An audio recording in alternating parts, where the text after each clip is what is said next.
Greater Hyderabad Rajendranagar circle పరిధిలోని కిస్మత్పూర్ ప్రాంతంలో పర్యటించారు జీహెచ్ఎంసీ కమిషనర్ ఆర్వి కర్ణన్. స్థానికంగా జరుగుతున్న శానిటేషన్ పనులను పరిశీలించారు. ప్రధాన రహదారులతో పాటు పలు బస్తీల్లోనూ కొనసాగుతున్న శానిటేషన్ పనులపై స్థానికులను వివరాలు అడిగి తెలుసుకున్నారు. డిప్యూటీ కమిషనర్ సురేందర్ రెడ్డికి సూచనలు చేశారు కర్ణన్. విస్తరించిన నగరాన్ని మరింత స్వచ్ఛంగా తీర్చిదిద్దే లక్ష్యంతో కార్యక్రమానికి శ్రీకారం చుట్టింది జీహెచ్ఎంసీ. అందులో భాగంగానే ఇవాల్టి నుంచి జనవరి 31 వరకు నగర వ్యాప్తంగా ప్రత్యేక శానిటేషన్ డ్రైవ్ జరగనుంది.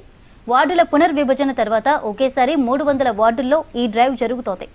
నగరంలో దీర్ఘకాలికంగా పేరుకుపోయిన చెత్తను తొలగించడమే లక్ష్యంగా మైక్రో లెవెల్ ప్లాన్ను సిద్ధం చేశారు అధికారులు. ఇవాళ ఫుట్ఓవర్ బ్రిడ్జిల శుభ్రతతో ప్రారంభమైంది ఈ స్పెషల్ డ్రైవ్.